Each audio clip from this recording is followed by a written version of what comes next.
Hello बेटा, welcome to physics classes. बेटा आज हम डिस्कस करेंगे यूनिट 5 ऑफ 12th फिजिक्स। और बेटा यूनिट 5 का नेम है इलेक्ट्रोमैग्नेटिक वेव। Electromagnetic wave. तो बेटा ओरेस्टेड ने हमें ये बताया था कि करंट कैरिंग वायर के अराउंड हमें क्या मिलेगी, मैग्नेटिक फील्ड मिलेगी। इसका मीनिंग करंट कैरिंग वायर के अंदर इलेक्ट्रॉन आपके एक्सेलरेट करेंगे तो करंट बनेगा तो वायर के अराउंड आपको मैग्नेटिक फील्ड मिलेगी। इसका meaning accelerating charge particles magnetic field को बना सकते हैं। तो यहां से हमें ये कंप्लीट एविडेंस मिला। बेटा इसके बाद फिर मैक्सवेल ने अपनी कुछ इक्वेशंस बनाई और उन इक्वेशंस के थ्रू मैक्सवेल ने इलेक्ट्रिकल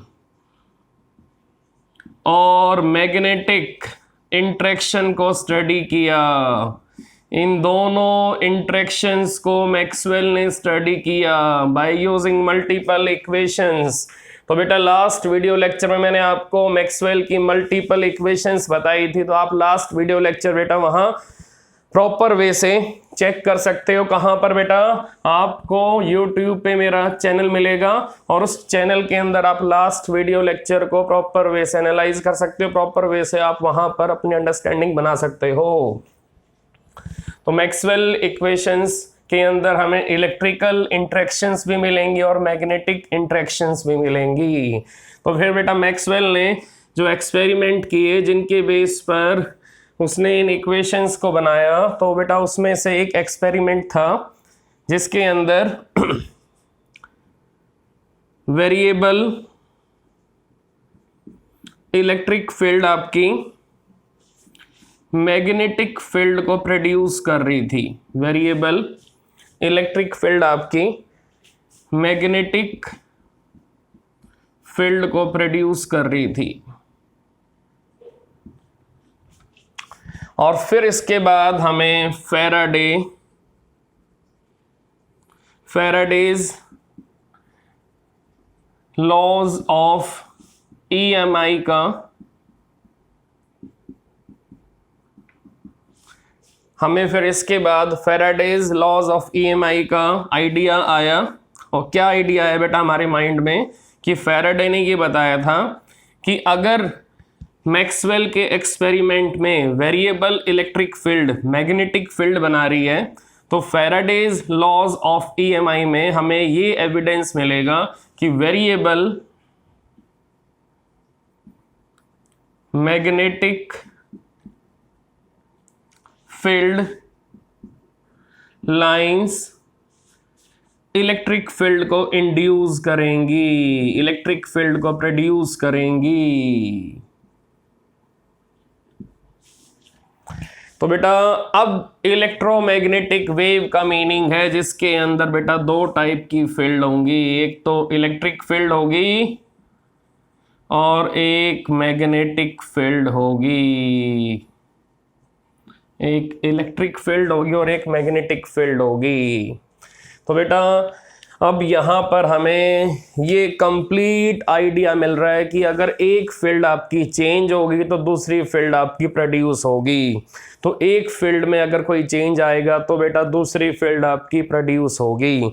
तो अगर इलेक्ट्रिक फील्ड आपकी चेंज होगी तो उस रीजन में, उस स्पेस में आपको मैग्नेटिक फील्ड मिलेगी। और अगर किसी रीजन में मैग्नेटिक फील्ड आपकी चेंज हो रही तो बेटा वहां पर उस स्पेस में आपको, उस रीजन में आपको कंडक्टिंग लूप के अंदर, कंडक्टिंग सर्किट के अंदर इंड्यूस्ड इलेक्ट्रिक फील्ड मिलेगी। तो बेटा जहां भी मैग्नेटिक फील्ड आपकी चेंज होगी वहां पर आपको क्लोज्ड सर्किट के अंदर, क्लोज्ड लूप के अंदर, कंडक्टिंग सर्किट के अंदर, कंडक्टिंग लूप के अंदर इलेक्ट्रिक फील्ड मिलेगी। तो बेटा इलेक्ट्रिक फील्ड का प्रोड्यूस होना किस पे डिपेंड करता है? Variable magnetic field of lines पर, variable magnetic field of lines पर। तो बेटा यहाँ पर हमें यहाँ पर नेचर में एक टाइप की बेटा सिमेट्री मिल रही है। सिमेट्री क्या है बेटा कि अगर इलेक्ट्रिक फील्ड आपकी चेंज होगी तो मैग्नेटिक फील्ड बनेगी, और अगर मैग्नेटिक फील्ड चेंज होगी तो बेटा इलेक्ट्रिक फील्ड मिलेगी। तो इसका मीनिंग क्या है कि यहाँ पर नेचर में हमारे पास एक सिमेट्री है, और सिमेट्री क्या है बेटा, सिमेट्री ये है कि अगर इलेक्ट्रिक फील्ड में चेंज आएगा तो मैग्नेटिक फील्ड बनेगी, और अगर मैग्नेटिक फील्ड में चेंज आएगा तो इलेक्ट्रिक फील्ड बनेंगी। इसका मीनिंग अब ध्यान रखना बेटा कि आपको अगर किसी स्पेस में किसी रीजन में वेरिएबल इलेक्ट्रिक फील्ड मिलेगी तो उस रीजन में आपको मैग्नेटिक फील्ड भी मिलेगी। इट मींस वो रीजन, वो स्पेस आपका दो टाइप की फील्ड कैरी करेगा, वहां पर इलेक्ट्रिक फील्ड भी होगी और वहां पर मैग्नेटिक फील्ड भी होगी। तो बेटा इसका मीनिंग है अगर इलेक्ट्रिक फील्ड में चेंज आएगा तो बेटा मैग्नेटिक फील्ड में भी चेंज आएगा। तो बेटा इन प्रैक्टिकल एविडेंसेस का मीनिंग ये है कि अगर इलेक्ट्रिक फील्ड में कोई चेंज आएगा तो बेटा उसके करस्पॉन्डिंग मैग्नेटिक फील्ड में भी चेंज आएगा। तो बेटा नेचर में हमें एक सिमेट्री मिली कि अगर इलेक्ट्रिक फील्ड में कोई चेंज आएगा तो बेटा वहां पर उस रीजन में बेटा मैग्नेटिक फील्ड में भी आपको चेंज मिलेगा, आपको मैग्नेटिक फील्ड में बेटा चेंज मिलेगा। तो अब यहां पर बेटा मैक्सवेल को ये कंप्लीट आइडिया मिल चुका था कि इलेक्ट्रोमैग्नेटिक वेव के अंदर आपको दो टाइप की इंटरेक्शन मिलेंगी, इलेक्ट्रिकल एंड मैग्नेटिक। तो अगर इलेक्ट्रिकल में कोई चेंज आएगा तो मैग्नेटिक में भी आपका करस्पॉन्डिंग चेंज आएगा। तो बेटा अब यहां पर आने के बाद मैक्सवेल इलेक्ट्रोमैग्नेटिक वेव को डिफाइन करने के लिए प्रिपेयर हो चुका था। तो बेटा अब यहाँ पर आने के बाद मैक्सवेल इलेक्ट्रोमैग्नेटिक वेव को डिफाइन करने के लिए मेंटली प्रिपेयर हो चुका था। तो अब बेटा उसने इलेक्ट्रोमैग्नेटिक वेव को डिफाइन किया। अब चेक करते हैं मैक्सवेल ने प्रॉपर वे से इलेक्ट्रोमैग्नेटिक वेव को कैसे डिफाइन किया। चेक करते हैं मैक्सवेल ने प्रॉपर वे से इलेक्ट्रोमैग्नेटिक वेव को कैसे डिफाइन किया।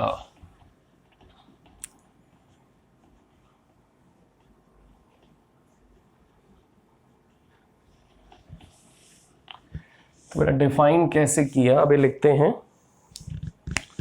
Those waves in which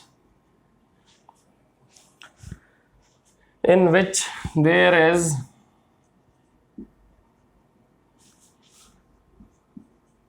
periodically or sinusoidal, those waves in which there is periodically or sinusoidal variation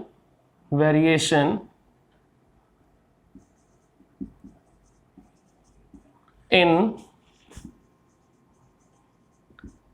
electric field and magnetic field। आप चेक करो, those waves in which there is periodically or sinusoidal variations in electric field and magnetic field at right angle to each other as well as perpendicular to direction of propagation of wave are known as electromagnetic waves। That is electromagnetic waves. बेटा वो waves जिनके अंदर आपको periodically और सिनोसाइडली आपको variation मिलेगा, किसमें? Electric field में और मैग्नेटिक फील्ड में, at right angle to each other as well as perpendicular to direction of propagation of wave are known as electromagnetic waves. तो बेटा वो वेव्स, वो वेव्स जिनके अंदर आपको इलेक्ट्रिक फील्ड में और मैग्नेटिक फील्ड में रेगुलर वेरिएशन मिलेगा, पीरियोडिकली वेरिएशन मिलेगा, सिनोसाइडल वेरिएशन मिलेगा, और वो दोनों फील्ड कैसी होंगी? Perpendicular to each other at right angle to each other as well as perpendicular. अब बेटा ये दोनों फील्ड आपस में भी परपेंडिकुलर होंगी as well as perpendicular to, और दोनों फील्ड आपकी किससे परपेंडिकुलर होंगी? Perpendicular to direction of travelling of wave, direction of propagation of wave. Wave अगर एक्स एक्सिस के अलोंग जा रही है तो बेटा आप ध्यान से देखना, वेव अगर आपकी एक्स एक्सिस के अलोंग जा रही है तो चेक करो कैसे स्केचिंग करोगे इलेक्ट्रोमैग्नेटिक वेव की। बेटा कैसे स्केचिंग करनी है आपको इलेक्ट्रोमैग्नेटिक वेव की, चेक करो ध्यान से बेटा, चेक करना, बिल्कुल ध्यान से चेक करना, स्केचिंग कैसे करोगे इलेक्ट्रोमैग्नेटिक वेव की। अब चेक करो वेव आपकी कहाँ जा रही है बेटा, वेव आपकी जा रही है along plus x axis, along plus x axis. तो अगर ये एक्स एक्सिस के अलोंग जाएंगी तो बेटा यहां पर वेव की डायरेक्शन कौन सा यूनिट वेक्टर कैरी करेंगी? प्लस आई कैप। तो बेटा यहां पर वेव की डायरेक्शन कौन सा यूनिट वेक्टर कैरी करेंगी? आई कैप। तो आप चेक कर सकते हो कि यहां पर direction of travelling of wave कौन सा यूनिट वेक्टर कैरी करेगी? प्लस आई कैप। तो बेटा आप चेक करो कि अब हमें यहां पर इलेक्ट्रिक फील्ड का पीरियोडिक वेरिएशन दिखाना है और मैग्नेटिक फील्ड का भी पीरियोडिक वेरिएशन दिखाना है। तो अब चेक करते हैं हम कैसे वेरिएशन यहाँ दिखाएंगे। अब चेक करते हैं हम कैसे वेरिएशन बेटा यहाँ दिखाएंगे, हम कैसे वेरिएशन बेटा यहाँ दिखाएंगे। तो बेटा चेक करो यहाँ पर, ये अगर आपकी इलेक्ट्रिक फील्ड है, ये अगर आपकी इलेक्ट्रिक फील्ड है तो चेक करो ये आपकी बेटा मैग्नेटिक फील्ड है। तो चेक करो अगर आपकी इलेक्ट्रिक फील्ड आपकी प्लस वाई एक्सिस के अलोंग है तो चेक करो मैग्नेटिक फील्ड आपकी प्लस जेड एक्सिस के अलोंग है। तो चेक करो यहाँ पर इलेक्ट्रिक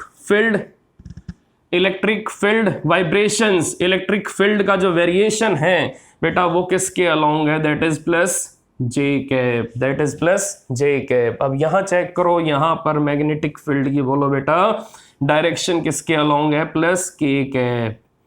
नाउ अगर बेटा आप आगे जाओगे तो आगे आपको इलेक्ट्रिक फील्ड कहाँ मिलेगी? आपको इलेक्ट्रिक फील्ड बेटा कहाँ मिलेगी? वर्टिकली डाउनवर्ड का मीनिंग माइनस जे कैप, माइनस जे कैप। अब यहाँ चेक करो यहाँ पर आपको मैग्नेटिक फील्ड कहाँ मिलेगी बेटा? यहाँ पर आपको मैग्नेटिक फील्ड कहाँ मिलेगी?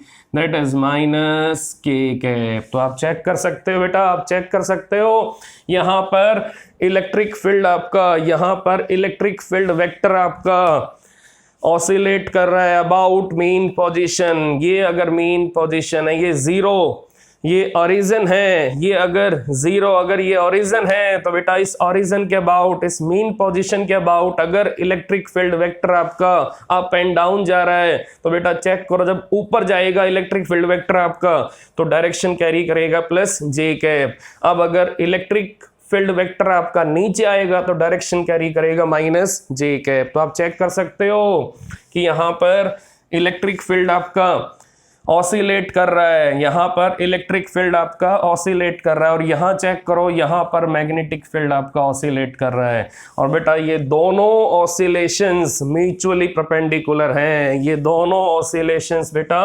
म्यूचुअली परपेंडिकुलर हैं। So both oscillations are mutually perpendicular, so both oscillations are mutually perpendicular. आप चेक कर सकते हो अब यहाँ पर direction of magnetic field and direction of electric field both are perpendicular to direction of propagation of wave। तो check करो, J cap perpendicular to I cap, K cap perpendicular to I cap. तो बेटा जहां भी आपको electric field में variation मिलेगा तो वहीं पर आपको उसके करस्पॉन्डिंग, उसके परपेंडिकुलर वहां पर आपको मैग्नेटिक फील्ड मिलेगी। तो बेटा ये एविडेंसेस आपको मैक्सवेल ने दिए थे और ये एविडेंसेस मैक्सवेल ने एक्सपेरिमेंट के थ्रू अचीव किए थे। तो एक्सपेरिमेंट जब हुए थे तो उस टाइम पर मैक्सवेल ने इक्वेशंस बनाई और उन इक्वेशंस में मैक्सवेल को आइडिया मिला कि इलेक्ट्रिक फील्ड और मैग्नेटिक फील्ड बेटा दोनों परपेंडिकुलर होती हैं, दोनों परपेंडिकुलर होती हैं।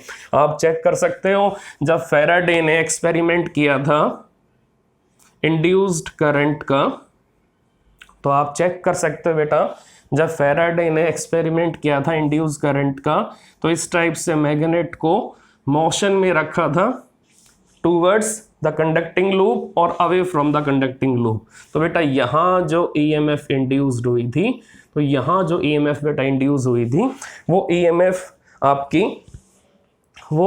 आपकी इलेक्ट्रिक फील्ड के साथ रिलेट होगी।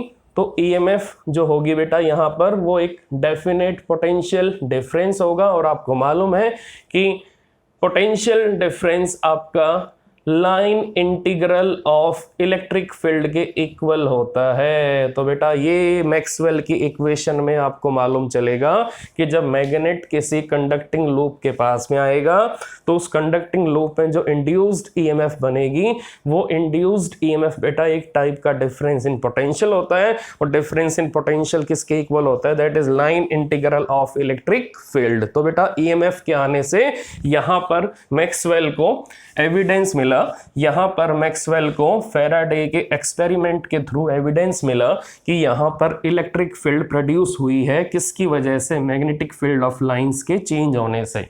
तो चेंजिंग मैग्नेटिक फील्ड बेटा आपकी यहाँ पर इलेक्ट्रिक फील्ड को जन्म दे सकती है, उसको प्रोड्यूस कर सकती है। तो इन्हीं एविडेंसेस के बेस पे और यहाँ पर डायरेक्शन आप चेक करोगे तो इलेक्ट्रिक फील्ड की डायरेक्शन और मैग्नेटिक फील्ड ऑफ लाइंस की डायरेक्शन बेटा आपको परपेंडिकुलर ही मिलेगी।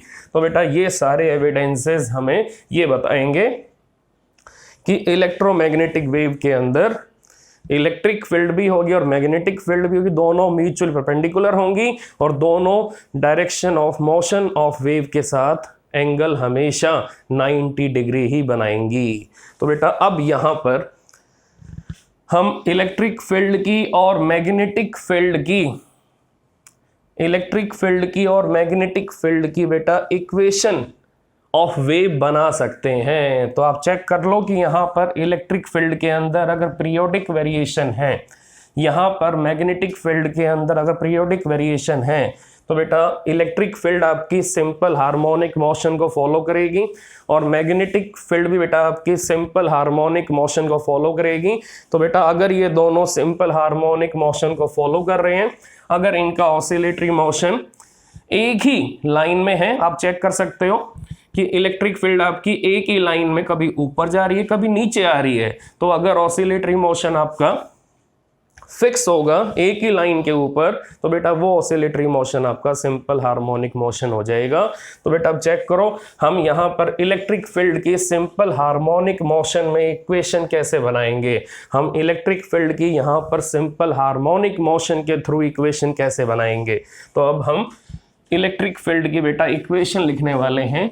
जैसे आपने 11th क्लास में स्टडी किया था SHM एंड वेव्स वाले चैप्टर में आपने स्टडी किया था, सिंपल हार्मोनिक वेव की इक्वेशन आपने वहाँ डिस्कस की थी, वहाँ ड्राइव की थी। तो बेटा SHM एंड वेव्स वाले चैप्टर में 11th क्लास में आपने ऑसिलेटरी मोशन स्टडी किया था, वहाँ पर आपने ट्रेवलिंग वेव की, प्रोग्रेसिव वेव की, स्टैंडिंग वेव की इक्वेशंस निकाली थी। तो मैं वहीं से आपको आइडिया लेके बताऊंगा कि अगर ये आपका इलेक्ट्रिक फील्ड वेक्टर है तो ये किसके इक्वल होगा, E0 साइन, आप चेक कर सकते हो बेटा, E0 sine omega T minus KX J cap. Now magnetic field vector B0 sine omega T minus KX के कैप वेक्टर आप चेक कर सकते हो बेटा। Now this is equation of wave in simple harmonic motion. तो यहां पर जो आपकी डिस्टरबेंसेस हैं वो दो टाइप की हैं। नंबर 1 डिस्टरबेंस क्या आपकी इलेक्ट्रिक फील्ड है, नंबर 2 डिस्टरबेंस क्या आपकी मैग्नेटिक फील्ड है। तो बेटा इन दोनों डिस्टरबेंस के अंदर इलेक्ट्रिक फील्ड में रेगुलर वेरिएशन हो रहा है और मैग्नेटिक फील्ड में बेटा रेगुलर वेरिएशन हो रहा है। नाउ साइन ये शो कर रहा है कि यहाँ पर इलेक्ट्रिक फील्ड का पीरियोडिक वेरिएशन है, साइन ये शो कर रहा है कि यहाँ पर मैग्नेटिक फील्ड का पीरियोडिक वेरिएशन है। तो अब चेक करते हैं बेटा, अगर हमें किसी न्यूमेरिकल में इस टाइप से गिवन हो electric field equal to 2 × 10⁻⁻⁴ sine 100 πt minus 0.8 x j cap. अगर हमें किसी न्यूमेरिकल में इलेक्ट्रिक फील्ड वेक्टर गिवन हो और हमें एम्पलीट्यूड गिवन हो किसका, इलेक्ट्रिक फील्ड वेक्टर का, तो बेटा ये ई नोट क्या है, that is amplitude of electric field. और बेटा बी नोट का मीनिंग क्या है, amplitude of magnetic field. So what is the meaning of 100 pi beta? This is equal to omega, and meaning of omega angular frequency, that is 2 pi f, pi से pi cancel, frequency equal to 50 Hz। तो हम यहाँ पर electromagnetic wave की बेटा frequency find out कर सकते हैं। अब यहाँ पर चेक करो, ये 0.8 किसके इक्वल होगा, that is wave number, that is wave number. तो बेटा वेव नंबर के थ्रू हम वेवलेंथ को फाइंड आउट कर सकते हैं। अब बेटा इसी टाइप से जो वेरिएबल आपका k के साथ होगा, बेटा जो सिंबल आपका k के साथ होगा वो हमें ये बताएगा कि वेव किस डायरेक्शन में मूव कर रही है। अब यहाँ k के साथ बेटा x है, तो वेव कहाँ जा रही है बेटा, वेव आपकी लेफ्ट टू राइट जा रही है। इसका मीनिंग वेव आपकी जा रही है along positive x axis, along positive x axis. बेटा अगर हमें यहाँ प्लस मिलेगा तो वेव कहाँ जाएगी, राइट टू लेफ्ट, वेव जाएगी right to left along negative x axis. तो बेटा ये सारी टेक्निक आपकी 11th क्लास में थी SHM एंड वेव्स वाली यूनिट में, तो वहां आपने स्टडी की थी। अगर ट्रैवलिंग वेव आपकी मूव करेगी लेफ्ट टू राइट तो यहाँ माइनस kx आएगा, और अगर ट्रैवलिंग वेव आपकी मूव करेगी राइट टू लेफ्ट तो बेटा यहाँ प्लस kx आ जाएगा। तो अब आपको यहाँ पर कंप्लीट आइडिया हो चुका है कि अगर हमें इक्वेशन गिवन हो तो उसके अंदर से हम वेवलेंथ ऑफ वेव कैसे निकालेंगे, फ्रीक्वेंसी ऑफ वेव कैसे निकालेंगे, और यहाँ पर अगर हमें स्पीड निकालनी हो, यहाँ पर अगर हमें स्पीड निकालनी हो तो बेटा हम स्पीड भी निकाल सकते हैं। तो यहाँ पर बेटा अगर हमें स्पीड निकालनी हो तो हम स्पीड भी निकाल सकते हैं। तो बेटा चेक करो, अब हमें ई नोट गिवन है, तो अगर हमें बी नोट फाइंड आउट करना है तो वो भी बेटा हम फाइंड आउट कर सकते हैं, क्योंकि जब भी किसी वेव के अंदर इलेक्ट्रिक फील्ड और मैग्नेटिक फील्ड दोनों म्यूचुअली परपेंडिकुलर होंगे और बेटा वो वेव अगर इलेक्ट्रोमैग्नेटिक वेव होगी तो बेटा मैक्सवेल को एक आइडिया और मिला था, मैक्सवेल को एक प्रैक्टिकल एविडेंस और मिला था कि इलेक्ट्रोमैग्नेटिक वेव की स्पीड बिल्कुल स्पीड ऑफ लाइट के नियरली इक्वल आ रही थी। तो वहां से उसको आइडिया मिला था कि लाइट आपकी इलेक्ट्रोमैग्नेटिक वेव वाला नेचर कैरी करती है, light is an electromagnetic wave. तो बेटा वहां से आइडिया मिला था कि इलेक्ट्रोमैग्नेटिक वेव अगर स्पीड ऑफ लाइट को कैरी कर रही है तो स्पीड ऑफ लाइट का नेचर कैसा है, इलेक्ट्रोमैग्नेटिक है। लाइट के अंदर बेटा दो टाइप के नेचर होंगे, इलेक्ट्रिक वेक्टर होगा लाइट के अंदर और मैग्नेटिक वेक्टर होगा। तो आप चेक करो,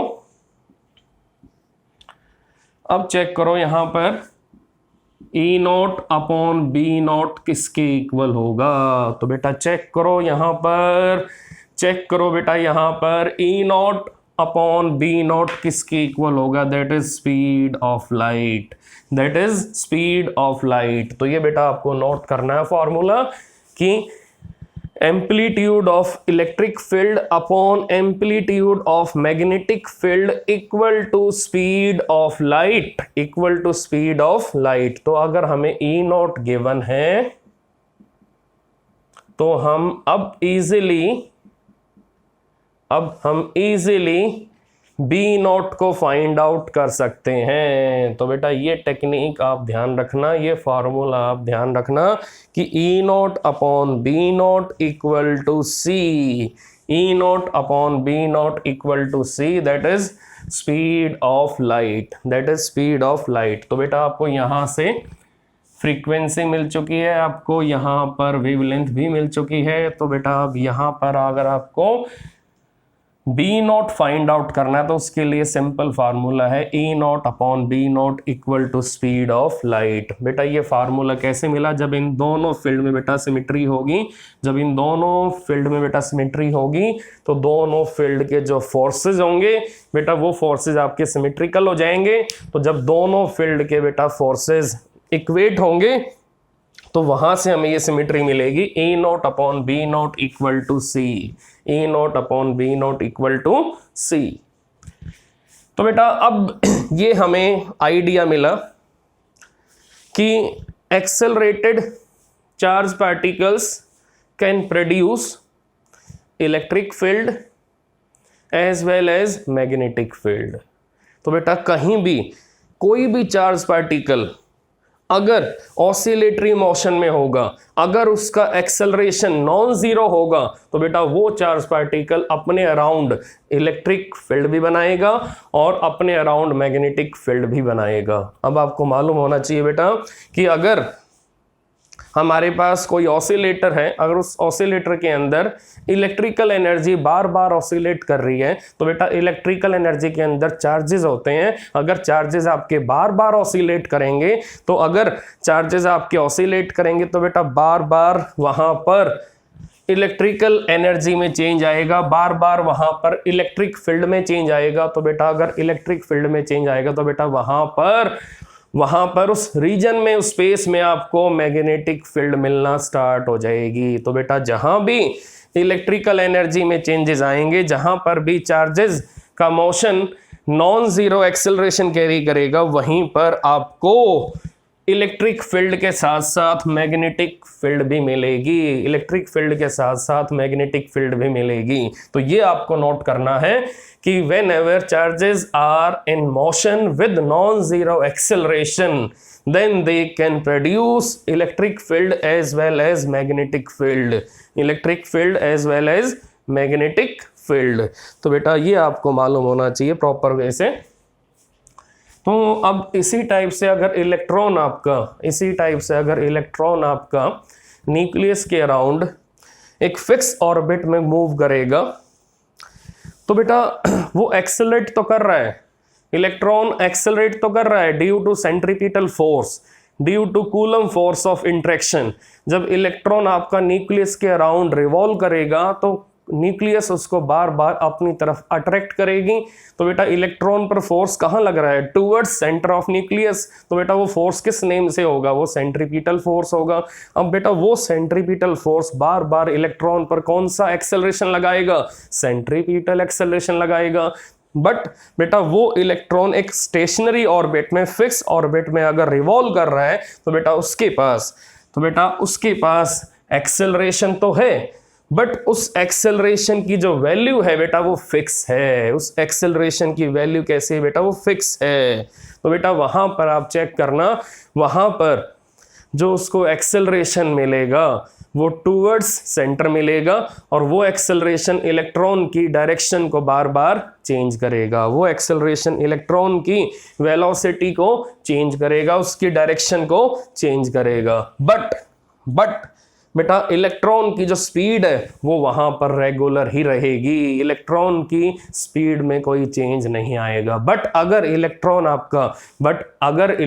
आपका हायर लेवल से लोअर लेवल में आएगा, बेटा अगर इलेक्ट्रॉन आपका हायर लेवल से एक्साइटेड लेवल से अगर लोअर लेवल पे आएगा, ग्राउंड लेवल पर आएगा, तो बेटा वो इलेक्ट्रोमैग्नेटिक वेव एमिट करेगा। उसके पास एक्सेलरेशन कैसा होगा? उसके पास एक्सेलरेशन नॉन जीरो होगा। तो बेटा ये आपको ध्यान रखना है कि इलेक्ट्रॉन अगर अपने फिक्स्ड ऑर्बिट में घूमेगा तो वो वहां पर इलेक्ट्रोमैग्नेटिक वेव एमिट नहीं करेगा, लेकिन इलेक्ट्रॉन जब आपका हायर लेवल से लोअर लेवल पे आएगा तो बेटा वो इलेक्ट्रोमैग्नेटिक वेव एमिट करेगा। तो बेटा मेन हमारा मोटिव ये है कि आपको ये बताना कि जब एक्सेलरेशन की वैल्यू नॉन जीरो होगी और जब चार्ज पार्टिकल आपका ऑसिलेट करेगा, जब charge particle variable electric field को प्रोड्यूस करेगा, तो वहां पर मैग्नेटिक फील्ड आपकी प्रोड्यूस होगी। तो अगर इलेक्ट्रॉन के मोशन से वेरिएबल इलेक्ट्रिक फील्ड नहीं बनेगी, अगर नहीं बनेगी तो उस केस में बेटा मैग्नेटिक फील्ड आपकी प्रोड्यूस नहीं होगी। तो ये आपको ध्यान रखना, यही रीजन है कि इलेक्ट्रॉन आपका अपने ऑर्बिट में घूम के मैग्नेटिक फील्ड या इलेक्ट्रिक फील्ड को प्रोड्यूस कब करेगा? जब इलेक्ट्रॉन वेरिएबल इलेक्ट्रिक फील्ड बनाएगा। अगर उसका मोशन वेरिएबल इलेक्ट्रिक फील्ड बना रहा है या उसका मोशन वेरिएबल मैग्नेटिक फील्ड बना रहा है, तो बेटा नेचर में आपको सिमेट्री का मालूम है कि अगर मैग्नेटिक फील्ड आपकी वेरिएबल होगी तो उस केस में वहां पर इलेक्ट्रिक फील्ड बेटा अपने आप प्रोड्यूस हो जाएगी, और अगर वहां पर वेरिएबल इलेक्ट्रिक फील्ड होगी तो बेटा वहां पर अपने आप मैग्नेटिक फील्ड आपकी प्रोड्यूस हो जाएगी। तो बेटा मैग्नेटिक फील्ड को प्रोड्यूस करने के लिए हमें इलेक्ट्रिक फील्ड को वेरी करना है। तो अब ये बिल्कुल बेटा माइंड में फिक्स कर लो कि जो इलेक्ट्रॉन का मोशन है इन फिक्स्ड ऑर्बिट, वो मोशन बेटा इलेक्ट्रोमैग्नेटिक वेव एमिट नहीं करेगा, इलेक्ट्रोमैग्नेटिक वेव नहीं बनाएगा। कंडीशन आपको मालूम होनी चाहिए, या तो मैग्नेटिक फील्ड में रेगुलर वेरिएशन होना चाहिए, फिर उसके करस्पॉन्डिंग आपको वहां पर वेरिएबल इलेक्ट्रिक फील्ड मिलना स्टार्ट हो जाएगी, या फिर वेरिएबल इलेक्ट्रिक फील्ड हो आपके पास तो उसके करस्पॉन्डिंग आपको वहां पर मैग्नेटिक फील्ड मिलना स्टार्ट हो जाएगी। तो बेटा ये दोनों लिंक आपको प्रॉपर वे से मालूम होने चाहिए।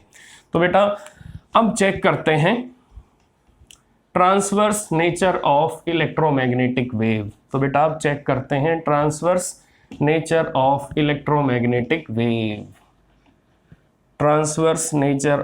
Electromagnetic wave.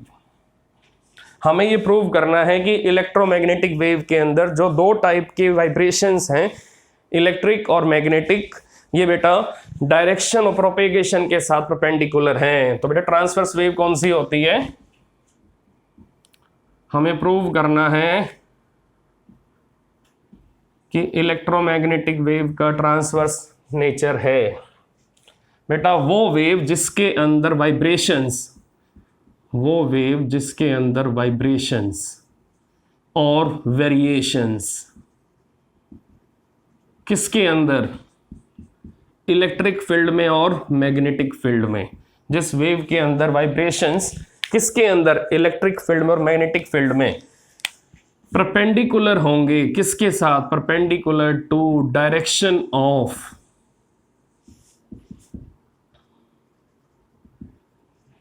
Travelling of wave के साथ। तो बेटा वो वेव कौन सी हो जाएगी? वो वेव आपकी ट्रांसवर्स वेव हो जाएगी। जिस वेव के अंदर वाइब्रेशंस और वेरिएशंस किसके? इलेक्ट्रिक वेक्टर के और मैग्नेटिक वेक्टर के परपेंडिकुलर होंगे, किसके साथ? Direction of travelling of wave के साथ। Then that wave is known as transverse wave. जैसे आप किसी रोप का एक एंड अगर फिक्स कर दो और दूसरे एंड को ऐसे प्लग करोगे ऊपर नीचे, तो वेव के अंदर रोप के अंदर बेटा ट्रांसवर्स वेव बनना स्टार्ट हो जाएंगी। क्यों? रोप के पार्टिकल कहां जाएंगे? Up and down. और वेव कहां जाएगी? वेव आपकी हॉरिजॉन्टल जाएगी। वेव आपकी कहां से मूव करेगी? Free end to fix end. और पार्टिकल रोप के कहाँ जाएंगे, पार्टिकल थ्रेड के कहाँ जाएंगे, पार्टिकल स्ट्रिंग के कहाँ जाएंगे, ऊपर नीचे। तो बेटा वाइब्रेशंस कहाँ आ रहे हैं, ऊपर नीचे। और वेव कहाँ जा रही, वेव आपकी हॉरिजॉन्टल डायरेक्शन को फॉलो कर रही है, तो वहां पर वाइब्रेशंस आपके direction of travelling of wave के साथ परपेंडिकुलर हैं। तो हमें यहां पर अगर प्रूव करना है कि इलेक्ट्रोमैग्नेटिक वेव आपकी ट्रांसवर्स है नेचर में, तो हमें प्रूव करना पड़ेगा कि यहां पर इलेक्ट्रिक वाइब्रेशंस, यहां पर इलेक्ट्रिक वेक्टर आपके direction of travelling of wave के साथ परपेंडिकुलर हैं। तो बेटा अब हमें इमेजिन करना है कि यहां पर इलेक्ट्रोमैग्नेटिक वेव है, हमें यहां पर इमेजिन करना है कि यहां पर इलेक्ट्रोमैग्नेटिक वेव है। तो इमेजिन कर लो ये आपकी इलेक्ट्रोमैग्नेटिक वेव है। अब ये कैसे मूव कर रही है, लेफ्ट टू राइट। और ये एक इमेजिनरी क्यूब है, ये बेटा एक इमेजिनरी क्यूब है जो आपने इमेजिन किया है। तो इस क्यूब के अंदर एक साइड से, इस क्यूब के अंदर बेटा एक साइड से ये वेव आपकी एंट्री लेगी और एक साइड से वेव आपकी एग्जिट करेगी। तो अगर यहां से वो एंट्री लेगी तो ये वाला फेस आपका एंट्री वाला फेस है, ये वाला फेस आपका एग्जिट वाला फेस है, चेक कर सकते हो आप। तो यहां भी एरिया आपको ए मिलेगा, यहां भी एरिया आपको ए मिलेगा, क्योंकि ये आपने क्यूब लिया है। क्यूब के अंदर बेटा जो आपके साइड फेसेस होंगे उनका एरिया सेम होगा, एरिया आपको सेम मिलेगा। तो अब चेक करते हैं क्या होगा इधर। अब अगर इलेक्ट्रिक फील्ड आपका ईएम वेव के अंदर है तो बेटा इलेक्ट्रिक फील्ड में आपको पीरियोडिक वेरिएशन मिलेगा, इलेक्ट्रिक फील्ड में आपको पीरियोडिक वेरिएशन मिलेगा, इलेक्ट्रिक फील्ड में आपको सिनोसाइडल वेरिएशन मिलेगा। इलेक्ट्रिक फील्ड आपकी साइन वेव को फॉलो करेगी। तो अगर इलेक्ट्रिक फील्ड की वैल्यू बार बार चेंज होगी तो बेटा यहां पर अगर इलेक्ट्रिक फील्ड की वैल्यू E1 है तो चेक कर लो, जो एंट्री वाला फेस है वहां अगर इलेक्ट्रिक फील्ड की वैल्यू E1 है तो यहां पर आपको डिफरेंट वैल्यू इमेजिन करनी है, दैट इज E2, क्योंकि E1 E2 आपके सेम नहीं होंगे, क्योंकि इलेक्ट्रिक फील्ड वेक्टर आपका पीरियोडिकली चेंज होगा, क्योंकि यहां पर इलेक्ट्रिक फील्ड आपका ऑसिलेटरी वेक्टर है, यहां पर इलेक्ट्रिक फील्ड आपका ऑसिलेटरी वेक्टर है। मैंने अभी अभी आपको बताया था कि इलेक्ट्रिक फील्ड में अगर सिनोसाइडल वेरिएशन आएंगे तो ये बेटा ऑसिलेशंस को फॉलो करेगा। तो ये ऑसिलेटरी वेक्टर है जिसकी वैल्यू टाइम के साथ साथ रेगुलर चेंज होगी, जिसकी वैल्यू टाइम के साथ साथ रेगुलर चेंज होगी। तो अब चेक करते हैं बेटा, अब चेक करते हैं यहाँ E1, यहाँ E2, यहाँ बोलो यहाँ कितना फ्लक्स बनेगा, φ1। बेटा एरिया वेक्टर हमेशा आउटवर्ड होगा, A1। तो बेटा A1 किसके इक्वल है, A के इक्वल है। यहाँ भी एरिया वेक्टर A2, ये A2 वेक्टर किसके इक्वल है, A वेक्टर के इक्वल है। तो यहाँ फ्लक्स की वैल्यू क्या होगी, E1A cos 180। अगर आपने इस EM वेव के अंदर, आपने अगर इस EM वेव के अंदर इलेक्ट्रिक फील्ड को हॉरिजॉन्टल डायरेक्शन में इमेजिन किया है तो बेटा चेक कर लो, हमने सबसे पहले इमेजिन किया इलेक्ट्रोमैग्नेटिक वेव को और हमने इमेजिन कर लिया इसके अंदर इलेक्ट्रिक फील्ड वेक्टर कैसे हैं, हॉरिजॉन्टल हैं, हॉरिजॉन्टली वो मूव कर रहे हैं। इलेक्ट्रिक फील्ड आपकी यहाँ पर हॉरिजॉन्टली मूव कर रही है और इलेक्ट्रिक फील्ड की वैल्यू बार बार चेंज हो रही है। तो यहाँ पर जब इलेक्ट्रिक फील्ड आपकी आएगी तो वो हॉरिजॉन्टल डायरेक्शन कैरी करेगी, तो उसकी डायरेक्शन कहाँ पर होगी, अलोंग प्लस एक्स एक्सिस। और बेटा यहाँ पर एरिया वेक्टर कैसा होगा, अलोंग नेगेटिव एक्स एक्सिस। तो एंगल क्या बनेगा दोनों के बीच में, 180 डिग्री। तो अब यहां पर फ्लक्स बनाओगे आप एग्जिट वाले फेस में, तो बेटा एग्जिट वाले फेस में फ्लक्स का आंसर क्या आएगा, E2।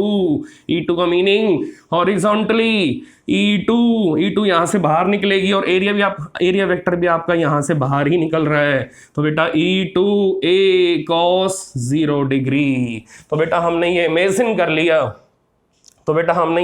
कर लिया, हमने सपोज कर लिया कि यहां पर इलेक्ट्रिक फील्ड वेक्टर कैसे हैं, हॉरिजॉन्टल डायरेक्शन में हैं। तो अगर हमारी पोजीशन रॉन्ग हो जाती है, हमें अगर यहाँ पर electric field vector horizontal direction में नहीं मिलते हैं, तो बेटा फिर इलेक्ट्रिक फील्ड वेक्टर के लिए हमारे पास दो डायरेक्शन बची हुई है। कौन कौन सी? y और z, y और z। अब चेक करते हैं क्या होगा बेटा। अब टोटल फ्लक्स बोलो इस क्यूब में क्या होगा। टोटल फ्लक्स बेटा E2a माइनस E1a cos 180 बेटा -1 होगा। अब बेटा चेक करो फ्लक्स किसके इक्वल आएगा, E2 minus E1 in bracket common a आ जाएगा बाहर। अब चेक करके बताओ बेटा, अब चेक करके बताओ ध्यान से, इस क्यूब के अंदर कोई भी चार्ज प्रेजेंट नहीं है। इस क्यूब के अंदर नो चार्ज प्रेजेंट, तो आप चेक कर सकते हो no charge is kept inside the cube. तो अगर क्यूब के अंदर चार्ज है ही नहीं तो बेटा टोटल फ्लक्स का आंसर क्या होगा, 0। तो बेटा ये गॉस थ्योरम का रिजल्ट है कि अगर किसी क्लोज्ड गॉसियन सरफेस के अंदर, किसी भी क्लोज्ड बाउंड्री के अंदर अगर चार्ज प्रेजेंट नहीं है तो वहां नेट फ्लक्स का आंसर 0 आएगा। तो आप चेक करो फाई इक्वल टू 0 कब होगा बेटा, या तो एरिया 0 हो, तो बेटा ये पॉसिबिलिटी नहीं है। आपने इमेजिन किया है क्यूब, और क्यूब के पास बेटा 6 फेसेस में एरिया तो होगा, तो एरिया 0 नहीं हो सकता। और बेटा E2 और E1 की वैल्यू इक्वल भी नहीं हो सकती। तो बेटा अब किन कंडीशंस में फ्लक्स की वैल्यू 0 आएगी, तो बेटा ना तो एरिया 0 हो सकता, ना E2 E1 इक्वल हो सकते हैं।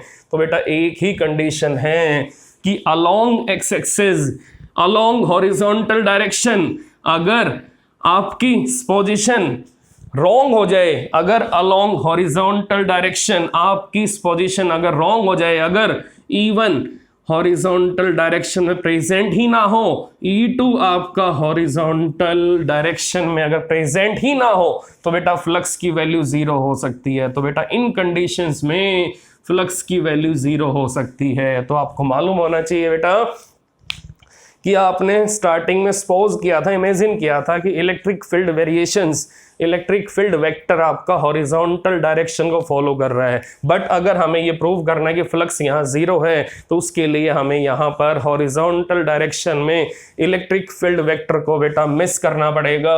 इनको हमें यहाँ पर एक्सपीरियंस नहीं करना, इनको हमें यहाँ पर फील नहीं करना। तो अगर हम इनको यहाँ फील नहीं करेंगे तो आपके बेटा पोजीशन रॉन्ग हो जाएगी, और हम कहेंगे यहाँ पर हॉरिजॉन्टल डायरेक्शन में electrical variations, electrical vector present नहीं है, यहाँ पर इलेक्ट्रिक वेक्टर प्रेजेंट नहीं है। तो अगर यहाँ पर बेटा इलेक्ट्रिक वेक्टर प्रेजेंट नहीं है, तो बेटा इस इलेक्ट्रोमैग्नेटिक वेव के अंदर अब इलेक्ट्रिक वेक्टर कहाँ हो सकते हैं, तो बेटा they can be along y axis, they can be along z axis. तो बेटा अब E1 E2, तो बेटा अब E1 E2 कहाँ हो सकते हैं बेटा, अब E1 E2 कहाँ हो सकते हैं, E1 and E2 can be acting along y axis और